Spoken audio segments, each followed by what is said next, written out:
Hello దోస్తులు, welcome to day 3 of Ramadan. ఇక alarm పెట్టుకొని 4 o'clock అయితే లేచా అనమాట. ఇక అప్పటికి మా మమ్మీ అయితే ఫుడ్ అయితే రెడీ చేసింది. మనకేమో ముక్కలు ముద్దది కదా.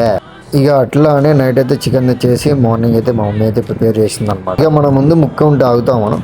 దాని అంతు చూసా అనమాట. ఇక షహరీ చేసిన తర్వాత అయితే ఫజర్ నమాజ్కి అయితే వెళ్ళా అనమాట. సో షహరీ అంటే చాలా మందికి తెలియదు. షహరీ అంటే మార్నింగ్ 4కే లేచి తినేదాన్నే షహరీ అంటారు అనమాట. ఆ తర్వాత ఫాస్టింగ్ అయితే ఉంటాం అనమాట.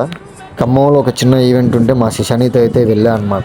ఇక ఆడికి వెళ్ళి మధ్యాహ్నం అయితే ఇంటికి స్టార్ట్ అయ్యాను. ఎండ అయితే మామూలుగా లేదు, అందుకోసం నేనైతే క్లాత్తో అయితే కవర్ చేసుకున్నాను అనమాట.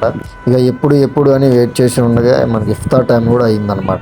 సో ఇఫ్తార్ అంటే ఏంటి అని నెక్స్ట్ వీడియోలో అయితే మీకు ఎక్స్ప్లెయిన్ చేస్తాను. ఇక ఇఫ్తార్ అయిపోగానే సీదా ఇంటికి వచ్చాను అనమాట. ఇక మా మమ్మీ అయితే తింటుంది, తను కూడా ఫాస్టింగ్ ఉన్నది. నాకు వద్దన్నా సరే తినిపించింది అనమాట, కొంచెమైనా తినరా అని. ఇక మా వాళ్ళైతే ఒక చిన్న ప్లాన్ అయితే వేశారు. ఏడి పోతున్నా వదిలి ఇక పోతా ఉన్నాం ఇక తగిలి.